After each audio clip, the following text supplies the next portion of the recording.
মাগুরা চাঞ্চল্যকর শিশু আসিয়া ধর্ষণ ও হত্যা মামলায় প্রধান আসামি হিটু শেখের মৃত্যুদণ্ড, 1 লাখ টাকা জরিমানা, বাকি 3 জন খালাস।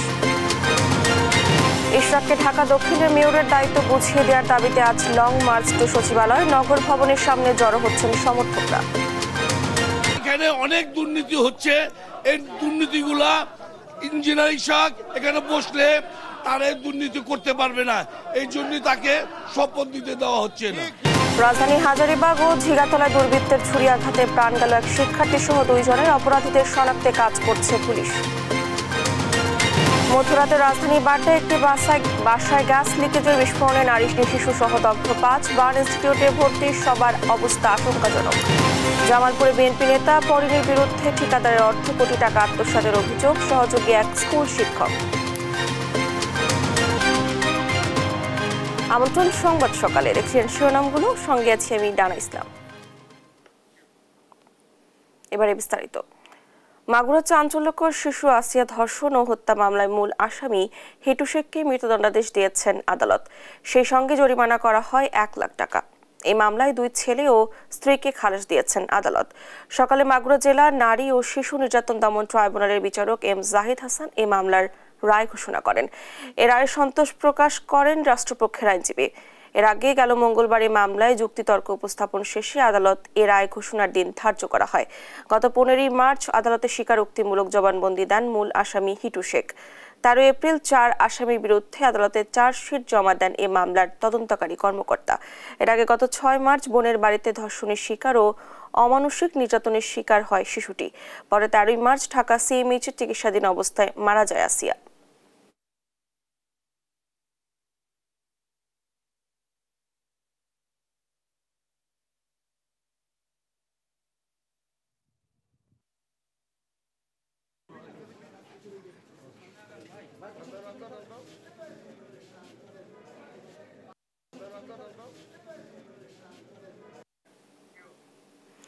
বিএনপি নেতা ইশরাক হোসেনকে মেয়র হিসেবে গ্যাজেট প্রকাশ করার পরও শপথ না করানোর প্রতিবাদে তৃতীয় দিনের মতো বিক্ষোভ কর্মসূচি পালন করছে ঢাকা দক্ষিণ সিটি কর্পোরেশনের বাসিন্দারা। ঢাকাবাসী ব্যানারে কর্মসূচিতে অবস্থান নিয়েছে বিএনপি সহ অঙ্গ সংগঠনগুলো। গত বৃহস্পতিবার গণ অবস্থান কর্মসূচি পালন করে শনিবার সচিবালয় অভিমুখে বিক্ষোভ মিছিলের ঘোষণা দিয়েছিল নাগরিকবৃন্দ। তারই ধারাবাহিকতায় সকাল থেকে জড়ো হয়ে বিক্ষোভ কর্মসূচি পালন করে প্রস্তুতি নিচ্ছে সচিবালয় অভিমুখে গমনের। ইশরাক হোসেনের জনপ্রিয়তার ভয়ে তাকে শপথ পড়ানো হচ্ছে না বলে অভিযোগ করেন নেতাকর্মীরা। এদিকে অবস্থান কর্মসূচি ঘিরে নিরাপত্তা জোরদার করেছে আইনশৃঙ্খলা বাহিনী।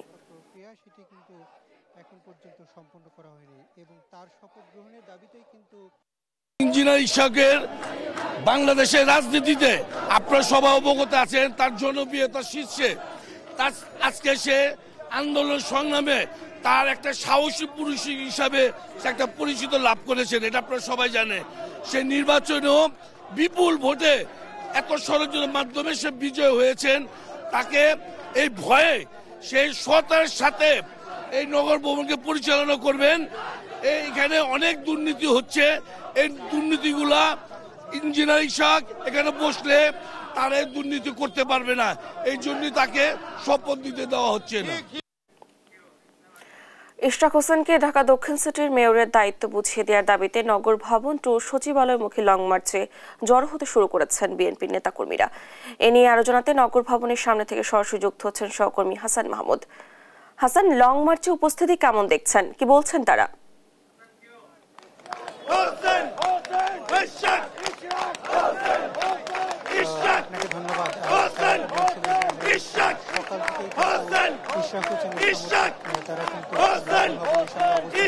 এবং তারা যেটি দাবি করছেন যে নানাভাবে তাল বাহানা করে তার শপথ গ্রহণের দিনক্ষণ সেটিকে দেরি করার ফলে তারা কিন্তু অনেক এবং আজকে তৃতীয় দিনের মতো তাদের যে কর্মসূচি সেটি কিন্তু আমরা দেখতে পাচ্ছি। সেখানে বিএনপি এবং তাদের অঙ্গ সংগঠন যেসব রয়েছে সেগুলোর সদস্য নেতা কর্মীরা তারা কিন্তু ইতিমধ্যে এখানে এসেছেন এবং তারা দাবি করছেন দ্রুত তাকে শপথ গ্রহণ করাতে হবে, এমনটাই কিন্তু তারা দাবি করছেন। এবং আমরা জানি যে গত মাসে কিন্তু তাকে মেয়র হিসেবে শপথ গ্রহণ করবার জন্য গেজেট প্রকাশ করা হয়েছিল এবং সেখানে হাইকোর্টের একটু রায় ছিল এবং সেই রায়ের প্রেক্ষিতে কিন্তু নির্বাচন কমিশন তাকে মেয়র হিসেবে নাম ঘোষণা করে গেজেট প্রকাশ করে। কিন্তু নানাভাবে আসলে তার মেয়র হিসেবে শপথ গ্রহণ করবার জন্য যে প্রক্রিয়া সেটি কিন্তু এখন পর্যন্ত শুরু হয়নি। এবং আমরা দেখছি যে আজকে তাদের যে কর্মসূচি সেটি অনুযায়ী তারা আজকে সকালে এখান থেকে নগর ভবন থেকে তারা এখান থেকে যাবে এবং প্রেস ক্লাব থেকে সচিবালয়ের দিকে তাদের যে কর্মসূচি সেটিকে বিস্তৃত করবে এবং সেখানে তারা কিন্তু মার্চ করবে এবং সেখান থেকে ঘুরে আবার নগর ভবনে এসে তাদের যে কর্মসূচি সেটি শেষ করবে। এবং আজকে তৃতীয় দিনের মতো তাদের অবস্থান কর্মসূচি চলছে এবং নগর ভবনে সকাল 9টার আগে থেকেই কিন্তু বিভিন্ন ব্যানার, ফেস্টুন, প্লাকার্ড নিয়ে কিন্তু নেতাকর্মীরা এখানে এসেছেন এবং তারা নগর ভবনের সামনের যে সড়কটি সেখানে জড়ো হয়েছেন। আমরা দেখতে পাচ্ছিলাম যে দুপাশের সড়কটি ইতিমধ্যে কিন্তু তারা বন্ধ করে দিয়েছেন এবং সীমিত আকারে যান চলাচল করছে। সেখানেই কিন্তু আমরা দেখতে পাচ্ছি যে পুরো রাস্তা কিন্তু তারা ব্লক করে রেখেছে এবং নেতাকর্মীরা যেটি দাবি করছেন আসলে ইশরাক হোসেন গত 2020 সালে যে নির্বাচন হয়েছিল সিটি কর্পোরেশনের, সেই সিটি কর্পোরেশনের তিনি পূর্ণাঙ্গ ভোটে জিতে আসলেও সেখানে কিন্তু কারচুপির মাধ্যমে তৎকালীন আওয়ামী লীগের যে নৌকা প্রার্থী ছিলেন ব্যারিস্টার ফজলে নূর তাপস তাকে কিন্তু মেয়র হিসেবে গ্রহণ করা হয় এবং পরবর্তীতে এই যে মেয়র এই অন্তর্বর্তী সরকার ক্ষমতা গ্রহণ করার পরে অর্থাৎ সেপ্টেম্বরে তাদের কিন্তু এই যে মেয়রের যেসব মেয়র এবং কাউন্সিলর রয়েছে তাদের কিন্তু গেজেট বাতিল করা হয় এবং সেখানে কিন্তু প্রশাসক নিয়োগ করে। এর প্রেক্ষিতে কিন্তু এই ইশরাক হোসেনের যে রিট পিটিশন দায়ের করা ছিল সেই রিট পিটিশনের প্রেক্ষিতে কিন্তু ইশরাক হোসেনের একটি মামলা করা ছিল, সেই মামলার রায়ে কিন্তু তাকে মেয়র ঘোষণা করা হয় এবং গেজেট প্রকাশ করা হলে কিন্তু নানাভাবে আসলে তাকে এখন পর্যন্ত শপথ গ্রহণ করানো হয়নি। যদিও ইতিমধ্যে মেয়রের যে নির্বাচনের পরবর্তী মেয়রের যে মেয়াদ সেটি কিন্তু প্রায় শেষ হতে চলেছে, ফলে তাকে শপথ গ্রহণ করলে তিনি কতদিন ক্ষমতায় থাকবেন কিংবা কী তার দায়িত্ব থাকবে সেটি নানা বিষয় নিয়ে কিন্তু এখন পর্যন্ত ধোঁয়াশা রয়েছে। ফলে তার নির্বাচনের পরেও কিন্তু তার যে শপথ গ্রহণের প্রক্রিয়া সেটি কিন্তু এখন পর্যন্ত থেমে রয়েছে। ফলে সাধারণ নেতাকর্মীরা দাবি করছে তাকে দ্রুত মেয়র হিসেবে শপথ গ্রহণ করানো হোক, এমনটা কিন্তু তারা দাবি করছেন। তো এই ছিল আমার কাছে এখান থেকে সবশেষ পরিস্থিতি। হাসান, ধন্যবাদ আপনাকে। ইশরাক হোসেনকে ঢাকা দক্ষিণ সিটির মেয়রের দায়িত্ব বুঝিয়ে দেওয়ার দাবিতে নগর ভবন টু সচিবালয়মুখী লং মার্চে জড়ো হতে শুরু করেছেন বিএনপির নেতাকর্মীরা। এ বিষয় নিয়ে জানাচ্ছিলেন আমাদের সহকর্মী। মাত্র 71 দিনের মাথায় রায় ঘোষণা হলো মাগুরা চাঞ্চল্যকর শিশু আসিয়া ধর্ষণ ও হত্যা মামলায়। এ নিয়ে আলোচনাতে যুক্ত হচ্ছেন সহকর্মী পঙ্কজ রায়। পঙ্কজ, রায়ের বিষয়ে বিস্তারিত আমাদেরকে জানাবেন।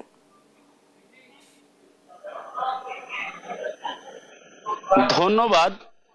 আমি এই মুহূর্তে আছি মাগুরা জেলা ও দায়রা জজ প্রাঙ্গণ আদালতে। এখানে কিছুক্ষণ আগেই মাগুরার বহুল আলোচিত শিশু আসিয়া ধর্ষণ হত্যাকাণ্ডের সেই প্রত্যাশিত রায় এইমাত্র ঘোষণা করা হলো নারী ও শিশু দমন আদালত থেকে। এখানে প্রধান অভিযুক্ত আসামি এবং 164 ধারায় জবানবন্দিপ্রাপ্ত যে আসামি হিটু শেখকে মৃত্যুদণ্ড প্রদান এবং 1 লক্ষ টাকা জরিমানা এবং তারই পরিবারের অন্যান্য 3 জন আসামি, তার 2 পুত্র সজীব শেখ এবং রাতুল শেখ এবং স্ত্রী জায়দা শেখকে বেকসুর খালাস করেছে মহামান্য আদালত। এদিকে রাষ্ট্রপক্ষের উকিল, রাষ্ট্রপক্ষের যে আইনজীবী এহসানুল হক সমাজি, তিনি আমাদেরকে জানিয়েছেন এই রায়ের কপি তারা হাতে পেলে তারা এটা উচ্চ আদালতে তারা আপিল করার চিন্তা ভাবনা করতে পারে। এখন এই রায়কে কেন্দ্র করে জল্পনা কল্পনা চলছে মাগুরা এবং দেশবাসী জুড়ে। এখন আমাদের সাথে কথা বলবেন চাঁদ সুলতানা। জি, আমি অ্যাডভোকেট চাঁদ সুলতানা, জজ কোর্ট মাগুরা। তো আজকে এই যে বহুল আলোচিত আসিয়া রেপ ও হত্যা মামলার রায় ঘোষণা করা হলো। তো 1 নম্বর আসামি হিটু শেখের সকল সাক্ষ্য প্রমাণ বিচার বিবেচনা করে বিজ্ঞ আদালত সর্বোচ্চ সাজা মৃত্যুদণ্ড ঘোষণা করেছেন এবং 1 লক্ষ টাকা জরিমানা ঘোষণা করেছেন এবং বাকি আসামিদের বেকসুর খালাস প্রদান করেছেন। তো আসলে আমরা এই রায়ে সন্তুষ্ট যে 1 নম্বর আসামি হিটু শেখের সর্বোচ্চ সাজা নিশ্চিত করা হয়েছে এবং বাকি আসামিদের রায়ে আসলে আমরা সন্তুষ্ট না, কারণ তাদের অপরাধের সাথে যেহেতু সংশ্লিষ্টতা ছিল তাদের কিছু সাজা দেওয়া উচিত ছিল। তাদেরকে সাজার আওতায় না এনে আমার মনে হলো যে সমাজের এই ধরনের অপরাধ শ্রেণীর মানুষজন অপরাধ প্রবণতা তাদের মধ্যে বেড়ে গেল। আর 1 নম্বর আসামির যেহেতু সংশ্লিষ্টতা ছিল প্রথম থেকেই, 164 ছিল, সাক্ষ্য প্রমাণের মাধ্যমে প্রমাণিত হয়েছে যে সে আসলে এই কাজের সাথে একাই এই কাজটা করেছে এবং বাকিরা সহযোগী হিসাবে ছিল। কিন্তু বিজ্ঞ আদালত হয়তো মনে করেছেন যে তাদের সংশ্লিষ্টতা সাক্ষ্য প্রমাণ দ্বারা প্রমাণ করা সম্ভব হয়নি, এজন্য তাদের বেকসুর খালাস দিয়েছেন। কিন্তু আমরা সাধারণ জনতা বলছে এই রায়ে তারা সন্তুষ্ট না, আমিও সন্তুষ্ট না। যেমনটি বলছিলেন একজন অ্যাডভোকেট যে এই রায়ে এই মাগুরাবাসী সহ সারা বাংলাদেশের যে মানুষ যেরকম রায় প্রত্যাশা করছিল, আসলে সেই রায়ে তারা সন্তুষ্ট না, যার কারণে অপরাধ প্রবণতা আরো বেড়ে যেতে পারে। ধন্যবাদ। এই ছিল আমার কাছে সর্বশেষ। ধন্যবাদ আপনাকে। রায় ঘোষণা হলো মাগুরা চাঞ্চল্যকর শিশু আসিয়া ধর্ষণ ও হত্যা মামলার। এ নিয়ে জানাচ্ছিলেন আমাদের সহকর্মী। রাজধানীতে আধা ঘন্টার ব্যবধানে দুর্বৃত্তদের ছুরিয়াঘাতে নূর ইসলাম ও সামিউর রহমান আলভি নামে খুন হয়েছেন দুজন। গতরাতে ঝিগাতলা ও ঝিগাতলা বাস স্ট্যান্ড ও হাজারীবাগে দুর্গা মন্দির এলাকায় এই হত্যাকাণ্ড ঘটে। তাদের মধ্যে নূর ইসলাম ফটোগ্রাফার আর সামিউর রহমান আলভি শিক্ষার্থী। নিহত নূর ইসলামের স্বজনরা জানান, কাজ দেওয়ার কথা বলে হাজারীবাগের দুর্গা মন্দির এলাকায় তাকে ডেকে নেয় দুর্বৃত্তরা। পরে তার কাছে থাকা ক্যামেরা ও মোবাইল ছিনিয়ে নিয়ে এলোপাতাড়ি ছুরিয়াঘাত করে। পরে স্থানীয়রা তাকে উদ্ধার করে ঢাকা মেডিকেলে আনলে মৃত ঘোষণা করেন চিকিৎসক। অন্যদিকে একই সময় ঝিকাতলায় দুর্বৃত্তের ছুরিয়াঘাতে আলভি নামে এক শিক্ষার্থী নিহত হয়েছেন। এ ঘটনায় আহত আশরাফুল ইসলাম নামে আরও এক যুবক। নিহত দুজনই ডক্টর মালেকা কলেজ ও বিশ্ববিদ্যালয়ের শিক্ষার্থী। পূর্ব শত্রুতার জেরে এই ঘটনা ঘটেছে জানায় পুলিশ। সিসিটিভি ফুটেজ দেখে অপরাধীদের শনাক্তের চেষ্টার কথা জানায় পুলিশ কমিশনার। কোপাইছে 3-4 জন ছিল, এর মধ্যে একজনের অবস্থা বেশি গুরুতর, আর বাদ বাকি 3 জন দেখলাম মোটামুটি এখন আশঙ্কা মুক্ত মনে হয়েছে। 15-20 জন ছেলেবেলে যারা হয়তো ইয়াং বয়সের বা কিশোর বয়সের ছেলেবেলে, এরকম আমরা সিসি ক্যামেরা যেটা দেখতেছি। তো এই অবস্থা আমরা দেখতেছি, আসলে কারা করলো কিভাবে করলো এটা আমরা আসলে একটু সময় লাগবে। এরপরে আমরা হয়তো বলতে পারবো যে এরা কারা ছিল বা কি কারণে মারছে, এর পিছনের ঘটনা কি আছে, এটা সবই হয়তো বা তদন্তে বেরিয়ে আসবে। রাজধানী বাড্ডার দক্ষিণ আনন্দনগরের আনসার ক্যাম্পের পাশে একটি বাসায় গ্যাস লিকেজ থেকে বিস্ফোরণের একই পরিবারের নারী ও 3 শিশু সহ দগ্ধ হয়েছেন 5 জন। গতরাত 12:30টার দিকে দগ্ধ অবস্থায় তাদের জাতীয় বার্ন ও প্লাস্টিক সার্জারি ইনস্টিটিউটের জরুরি বিভাগে নিয়ে আসা হয়। সার্জারি ইনস্টিটিউটের আবাসিক চিকিৎসক ডাক্তার শাওন বিন রহমান জানান, রাতে বাড্ডা এলাকা থেকে গ্যাস বিস্ফোরণে নারী ও শিশু সহ একই পরিবারের 5 জনকে জরুরি বিভাগে নিয়ে আসা হয়। তাদের প্রত্যেকের শ্বাসনালী পুড়ে গেছে। আহতদের গড়ে 30 থেকে 80% পড়েছে। সবার অবস্থা আশঙ্কাজনক। সবারই আসলে মেজর বার্ন। যিনি আছেন তোফাজ্জল 45 বছর বয়স, ওনার হচ্ছে 80% পড়েছে। মানসুরা 35 বছর বয়স, ওনার হচ্ছে আপনার 67% পড়েছে। এবং ওই ফ্যামিলিরই 3টি বাচ্চা আছে, মেয়ে বাচ্চা। ওনাদেরও হচ্ছে একজনের 66%, একজনের 60% এবং একজনের 30% পড়েছে এবং সবার শ্বাসনালী পড়েছে। সবাই আশঙ্কাজনক অবস্থায় আছে। ঠিকাদারের অর্ধ কোটি টাকা আত্মসাতের অভিযোগ উঠেছে জামালপুরের দেওয়ানগঞ্জের প্রভাবশালী পলিনের বিরুদ্ধে। তিনি উপজেলা বিএনপির সাংগঠনিক সম্পাদক, আর তার কাজের সহযোগী স্কুল শিক্ষক রশিদ। নিয়ম নীতির তোয়াক্কা না করে সরকারি চাকরি করা অবস্থায় ঠিকাদারিও করেন ওই শিক্ষক। টাকা আত্মসাতে অভিনব প্রতারণার আশ্র অভিযোগ তাদের বিরুদ্ধে। সহকর্মীদের তথ্য ছবিতে শামীম হোসেনের রিপোর্ট। 2020 সালে কুড়িগ্রামে এই ব্রিজ নির্মাণের কাজ পায় মেসার্স মঞ্জুরুল হক নয়া। তিনি দেওয়ানগঞ্জের চুকাইবাড়ি ইউনিয়ন আওয়ামী লীগের সভাপতি। সহযোগী হিসেবে সঙ্গে নেন দেওয়ানগঞ্জ উপজেলা বিএনপির সাংগঠনিক সম্পাদক বন্ধু মাসুদ হাবিব পলিনকে। পরে ব্যাংক অ্যাকাউন্টেও নমিনি করা হয় তাকে। সব ভালোভাবে চললেও গেল বছরের পট পরিবর্তনের পর বদলে যায় পলিনের আচরণ। ফলে নমিনি প্রত্যাহার কথা জানান নয়া। কুড়িগ্রাম থেকে অ্যাকশনের সাথে যোগ সাজেশন করে চেক নিয়ে আসছে, 2 নম্বরে করে চেক ভাঙায় ফেলেছে। অ্যাকশন বরাবর কিছুদিন আগে আমি উকিল নোটিশ করলাম যে আমার চেক কিভাবে পলিন নিয়ে আসে। অ্যাকশন এটার এই উকিল নোটিশে আমার জবাব আজ পর্যন্ত না দিয়ে এ পর্যন্ত আছে আর কি। দিন আগে আমার বাড়ি ঘর দিয়ারের কাজ করতেছি, কাজ করার সময় এই পলিন বিভিন্নভাবে ফোন দিয়ে হুমকি ধামকি করে এবং চাঁদা চায়। এর পরপরই বদলে যায় তাদের সম্পর্ক। এক পর্যায়ে নয়া জানতে পারেন তার প্রকল্প থেকে তুলে নেওয়া হয়েছে অর্ধ কোটি টাকা। দেশ টিভির অনুসন্ধানে দেখা যায় দেওয়ানগঞ্জ কৃষি ব্যাংক থেকে তোলা হয়েছে সেই অর্থ। তবে এ বিষয়ে কথা বলতে রাজি হয়নি ব্যাংক কর্তৃপক্ষ। এই টাকা তোলাকে ঘিরে মেসার্স মঞ্জুরুল হক নয়া লাইসেন্সের আদলে তৈরি আরেক লাইসেন্স আসে নয়ার হাতে। এখানে দৃশ্যপটে আব্দুর রশিদ নামে এক শিক্ষক। নয়ার অভিযোগ, রশিদের সেই লাইসেন্স দেখিয়েই তোলা হয়েছে টাকা। সরকারি চাকরিরত অবস্থায় ঠিকাদারি লাইসেন্স নেয়ার নিয়ম না থাকলেও শিক্ষক আব্দুর রশিদকে কল করলে তিনি জানান অনেক আগেই চাকরি থেকে অবসর নিয়েছেন তিনি।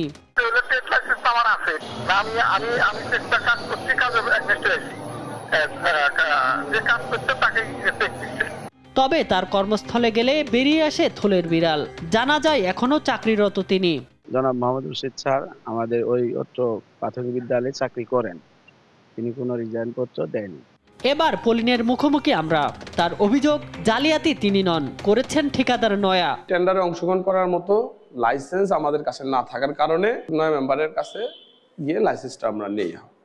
নেওয়ার পরে কাজটা আমরা পাই, কাজটা শুরু করি, কাজটার সমস্ত টাকা পয়সা ইনভেস্ট আমাকে মোট 9টা চেক দেয়। 9টা চেকই আমি মঞ্জুরুল হক নয়া সাহেবকে দিয়ে দিয়েছি। আমাদের ওখানে ইনভেস্ট আছে প্রায় 80 থেকে 90 লক্ষ টাকা, হিসাব করলে পাওয়া যাবে। এই টাকা সে গত 4 বছর যাবত বা 3 বছর যাবত আমরা বিভিন্নভাবে চাই, সে আমাদেরকে টাকা দেয় না। সে যে আমাকে চাঁদাবাজির অভিযোগ দিছে, এটার জন্য আমি তার বিরুদ্ধে ব্যবস্থা নিব। তবে দুই পক্ষকে ডেকে সমাধানের আশ্বাস কুড়িগ্রাম এলজিডি নির্বাহী প্রকৌশলীর। চেক নেওয়ার পরে এখন কন্ট্রাক্টর এবং সাব কন্ট্রাক্টরের ভিতরে কি হয়েছে ওটা আমাদের নলেজে নাই। এখন এটা নিয়ে দুই পক্ষের ভিতরে একটা সমস্যা হয়েছে, ওটা আমি বসে সমাধান করার জন্য বলছি। নিউজ ডেস্ক, দেশ টিভি। প্রাথমিক শিক্ষা অধিদপ্তরের মহাপরিচালকের নামে দান করা জমিতে স্থাপিত স্কুল ভবন সরিয়ে নির্মাণ করা হচ্ছে মাছের আড়ত। বগুড়ার শেরপুরে এই ঘটনার চারিদিকে নিন্দার ঝড় উঠলেও মাছ ব্যবসায়ীদের একাংশ দেখাচ্ছেন নানা যুক্তি। আড়ত নির্মাণের এই উদ্যোগে মাছ ব্যবসায়ীদের সাথে যুক্ত হয়েছেন খোদ প্রধান শিক্ষকও। সঞ্জু রায় রিপোর্টে দেখুন বিস্তারিত। সরকারি উদ্যোগে স্কুল নির্মাণ না হওয়ার অজুহাতে এবার স্কুলের জায়গায় মাছের আড়ত নির্মাণ করতে মরিয়া হয়ে উঠেছে মাছ ব্যবসায়ীদের একাংশ। প্রশাসনের নিষেধাজ্ঞাকে বৃদ্ধাঙ্গুলি দেখিয়ে স্কুলের ভবন অন্যত্র সরিয়ে নিয়েছেন তারা। বর্তমানে বন্ধ রয়েছে প্রায় 1.5 শতাধিক শিক্ষার্থীর লেখাপড়াও। স্থানান্তরিত হওয়া নতুন স্থানে এখন চড়ে বেড়াচ্ছে গরু ছাগল সহ গৃহপালিত প্রাণী। নেই শুধু শিক্ষার্থীদের উপস্থিতি। কেন এমন সিদ্ধান্ত জানতে চাইলে সাংবাদিকদের ওপরেই দলগতভাবে চড়াও হন নেপথ্যের কারিগরেরা। নিজেদের মতো দেখালেন নানা যুক্তি। এই জিনিসটা মহাপরিচালকের নামে টাকাগুলো সমাজে আমার 750 সমাজের সদস্য, কিন্তু এই টাকাটা দিয়ে নেওয়ার পরে পরিচালকের নামে ভুল করে দিছে। সরকার বেতন না দেয়ায় মাছ ব্যবসায়ীদের একাংশের এই উদ্যোগে সামিল হয়েছেন খোদ প্রধান শিক্ষকও। নতুন স্থানে দ্রুত পাঠদান শুরু করবেন বলেও জানান তিনি। নিচু জায়গা ছিল, পানি বেঁধে থাকে, হ্যাঁ এই জন্য জায়গাটা অল্প একটু, আর জায়গাটা এখানে বেশি, এই জন্য বললো গ্রামের সমাজের লোকেরা বললো যে জায়গাটা ওখানে বেশি, তাহলে স্কুলটা স্থানান্তর করে দিয়ে ওখানে। স্কুলের জায়গা নিয়ে এমন কাণ্ডে হতবাক জমিদাতাও। দ্রুত প্রয়োজনীয় ব্যবস্থা নেওয়ার দাবি এলাকাবাসী। তারা তো স্কুলের জন্য জমিটা আমার কাছ থেকে নিচ্ছে, তাই না? তো সেখানে কেন তারা এসব করবে? স্কুল তারা প্রতিষ্ঠিত করুক, আমি এটাই চাই। ওখানে স্কুলের জায়গা, স্কুল হবে, অত্র এলাকার লোকজন স্কুলে লেখাপড়া করে। আমাদের আশেপাশে কোনো স্কুল নাই, আমরা স্কুলই চাই। প্রশাসনের নাকের ডগায় এমন একটি ঘটনা ঘটলেও স্কুল নির্মাণ নিয়ে সংশ্লিষ্ট উপজেলা নির্বাহী কর্মকর্তা দাপ্তরিক নানা জটিলতা দেখালেও স্কুলের জায়গায় মাছের আড়ত নির্মাণ বন্ধে জেলা প্রশাসক দিলেন কঠোর হুঁশিয়ারি। সরকার থেকে এখনো এখানে স্কুল করে দেওয়ার ব্যাপারে কোনো সিদ্ধান্ত গত 15 বা 17 বছরে গ্রহণ করা হয়নি। ভবিষ্যতে গ্রহণ করা হবে কিনা সেটা সংশ্লিষ্ট শিক্ষা ডিপার্টমেন্টের তারাই ভালো বলতে পারবে। স্কুলের জায়গা যেই দেখ না কেন, যেখানে বাচ্চারা পড়ে স্কুলে যায়, সেই জায়গাটা এক্সিস্টিং থাকবে মাছের ব্যবসা যারা করবে তারা সরে যাবে, তারা বিকল্প জায়গা দেবে। বগুড়ার শেরপুরের রণবীরবালা এলাকার দরিদ্র পরিবারের সন্তানদের সুশিক্ষা নিশ্চিতে 2004 সালে গ্রামবাসীদের উদ্যোগে স্থাপন করা হয়েছিল একটি বেসরকারি প্রাথমিক বিদ্যালয়। বছর দুয়েক বাদে সড়কের দুই পাশে 15 ও 21 শতক পরিমাণ দুটি পৃথক জমি স্কুল নির্মাণের জন্য দলিল করা হয়েছিল প্রাথমিক শিক্ষা অধিদপ্তরের মহাপরিচালকের নামে। সঞ্জু রায়, দেশ টিভি, বগুড়া। কুষ্টিয়ায় পেঁয়াজ ও রসুন সংরক্ষণে কৃষি বিপণন অধিদপ্তরের মডেল ঘর সাড়া ফেলেছে কৃষকদের মাঝে, যে ঘরে কৃষকরা 9 মাস পর্যন্ত সংরক্ষণ করতে পারবেন পেঁয়াজ রসুন, বিক্রি করতে পারবেন সুবিধা মতো সময় ন্যায্য মূল্যে। ফলে কমবে কৃষকদের লোকসান, দূর হবে ব্যবসায়ীদের দৌরাত্ম্য, কমবে আমদানি নির্ভরতাও, সুফল পাবে কৃষক থেকে ভোক্তারাও। ইরফান রানার ক্যামেরায় কুষ্টিয়া থেকে নাহিদ হাসান তিতাসের রিপোর্ট। দেশে পেঁয়াজের বাৎসরিক চাহিদা 27 লক্ষ মেট্রিক টন, আর উৎপাদন হয় প্রায় 35 লক্ষ মেট্রিক টন। এরপরেও সংরক্ষণের অভাবে প্রতি বছর 10 লক্ষ মেট্রিক টন পেঁয়াজ আমদানি করতে হয় চাহিদা পূরণে। তবে সম্প্রতি কৃষি বিপণন অধিদপ্তরের কৃষক পর্যায়ে পেঁয়াজ ও রসুন সংরক্ষণ পদ্ধতি আধুনিকায়ন ও বিপণন কার্যক্রম উন্নয়ন প্রকল্পের আওতায় মডেল ঘর সাড়া ফেলেছে কুষ্টিয়ার কৃষকদের মাঝে, যে ঘরে কৃষকরা 9 মাস পর্যন্ত সংরক্ষণ করতে পারবেন পেঁয়াজ ও রসুন, বিক্রিও করতে পারবেন সুবিধামতো সময়ে ন্যায্য মূল্যে। বিনামূল্যে পেঁয়াজ ও রসুন সংরক্ষণে এমন মডেল ঘর পেয়ে খুশি কৃষকেরা। এই ঘরটা পাওয়াতে আমরা হলো প্রতি বছর আমাদের পেঁয়াজ নষ্ট হতে পচে যেত, আমি অনেক পেঁয়াজ লাগাতাম, মানে দেখা যাচ্ছে যে বছরে 10,000 টাকার পেঁয়াজ ছিল, 8 বিঘে পেঁয়াজ লাগাতে সবই পচে গেছিল। যখন বাজারে প্রথম ছিল 700 টাকা, এখন আমরা এই সংরক্ষণ করার কারণে এখন আমরা 2000, 2100 বা 1800 টাকা বেচতে পারছি, এতে আমরা অনেক উপকৃত হয়েছি। বাড়ির আঙিনায় মাত্র 1% জমিতে টিন বাঁশ লোহা দিয়ে তৈরি করা হচ্ছে এসব মডেল ঘর, যাতে রয়েছে 6টি তাপ নিয়ন্ত্রণ ফ্যান ও 3 স্তরের মাচা, যেখানে সংরক্ষণ করা যায় 350 থেকে 400 মন পেঁয়াজ। কৃষকরা বলছেন প্রতিটি জেলা উপজেলায় এ উদ্যোগ ছড়িয়ে দিতে পারলে উপকৃত হবেন প্রান্তিক কৃষকেরা। এই রকম ঘর যদি এই বর্তমান সরকার যদি দিয়ে দেয়, তাহলে হয়তো আমাদের বাংলাদেশে হয়তো পেঁয়াজ নিয়ে আর মনে হয় হাহাকার সৃষ্টি হবে না। প্রকল্পের কর্মকর্তারা বলছেন এ প্রকল্প পূর্ণাঙ্গ বাস্তবায়ন হলে কমবে কৃষকদের লোকসান, দূর হবে ব্যবসায়ীদের দৌরাত্ম্য, কমে আসবে আমদানি নির্ভরতা, সুফল পাবে কৃষক থেকে ভোক্তারাও। এই ঘরগুলো অবশ্যই বাড়ানো দরকার, এবং বাড়াইলে এতে যদি আমরা প্রত্যেকটা ইউনিয়নে আরও ব্যাপকভাবে ঘর দিতে পারতাম, তাহলে অবশ্যই পেঁয়াজের পচনটা রোধ হতো এবং বাইরে থেকে আমদানিটাও কম করা লাগতো। এই প্রকল্পটা এত আশাদায়ক এবং ফলপ্রসূ, চাষিদের মাঝে কিন্তু এটা আলোর মুখ দেখিয়েছে, এবং আমাদের এই যে পেঁয়াজ এখন ভারতীয় পেঁয়াজ আসছে না, তারপরেও কিন্তু আমরা সেলফ সাফিসিয়েন্সিতে রয়ে গিয়েছি। এ প্রকল্পের আওতায় জেলার কুমারখালী ও খোকসা উপজেলায় ইতিমধ্যে নির্মাণ করা হয়েছে 35টি পেঁয়াজ ও রসুন সংরক্ষণের মডেল ঘর। আগামীতে এই ঘরের সংখ্যা আরও বাড়বে বলে জানিয়েছে সংশ্লিষ্টরা। নাহিদ হাসান তিতাস, দেশ টিভি, কুষ্টিয়া। মেহেরপুরে বাগান ভর্তি গাছে থোকায় থোকায় ঝুলছে লিচু। আবহাওয়া অনুকূলে থাকা এবছর ফলন হয়েছে ভালো, লিচুর দামও ভালো পাচ্ছেন বাগান মালিক ও ব্যবসায়ীরা। এদিকে লিচুর গুণগত মান ঠিক রাখতে কৃষকদের নানা পরামর্শ দিচ্ছে কৃষি বিভাগ। আখতারুজ্জামানের প্রতিবেদন, জানাচ্ছেন টুম্পা আফরোজ। গাছ থেকে লিচু পেড়ে জড়ো করছেন শ্রমিক ও মালিকরা। চলছে ছোট বড় আর লাল সবুজ লিচু বাছাই। সুমিষ্ট ও রসালো এই লিচু বাছাই করে আটি বাঁধার কাজ করছেন কয়েকজন শ্রমিক। মেহেরপুর জেলার লিচু বাগানগুলোতে বাগান মালিক ও শ্রমিকদের এমনই ব্যস্ততা। বাগান মালিকরা বলছেন মৌসুমের প্রথম লিচু সংগ্রহ করে স্থানীয় বাজারে পাঠাতে হচ্ছে, এরপর তা যাচ্ছে ঢাকা, চট্টগ্রাম সহ বিভিন্ন জেলায়। গত কয়েক বছর ভালো ফলন না হলেও এবার জেলায় লিচুর ফলন ভালো হয়েছে। গাছে গাছে থোকায় থোকায় ঝুলছে রসালো স্বাদে ভরা লিচু। ব্যবসায়ীরা বলছেন মেহেরপুর জেলার লিচুর চাহিদা রয়েছে সারা দেশে, বাজারে দামও পাওয়া যাচ্ছে ভালো। এবছর পর্যাপ্ত বৃষ্টিপাত না হওয়ায় লিচুর আকার তুলনামূলক ছোট হয়েছে, তবে ফলন বেশি হওয়ায় লাভের আশা করছেন বাগান মালিক ও ব্যবসায়ীরা। এটা যেখানে যাবে মনে করেন অন্য জায়গায় লিচু আর কেউ খেতে চায় না। সুন্দর এবং ব্যবসায়ীরাও লাভবান হয়েছে আমরা ক্রেতা হিসেবে আমরাও ক্রয় ক্ষমতার মধ্যে কিনে খাচ্ছি। এরপরে লিচু অত্যন্ত স্বাদ এবং রসে ভরা, ভালোই ফলন হয়েছে, চাহিদাও বেশি, দামও ভালো, বাম্পার ফলন, আমরা একটু লাভবান হব। বাংলাদেশ যেখানে যাবে সেখানেই মেহেরপুর জেলার লিচুর নাম করতে হবে, এত মিষ্টি।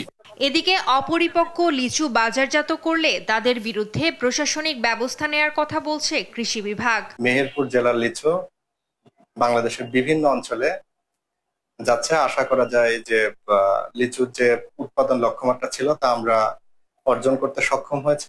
মেহেরপুর জেলায় চলতি মৌসুমে 725 হেক্টর জমিতে লিচুর বাগান রয়েছে। এসব বাগানে রয়েছে আটি কলম, বোম্বাই ও চায়না 3 জাতের লিচু। এবছর লিচু উৎপাদনের লক্ষ্যমাত্রা ধরা হয়েছে 6199 মেট্রিক টন। নিউজ ডেস্ক, দেশ টিভি।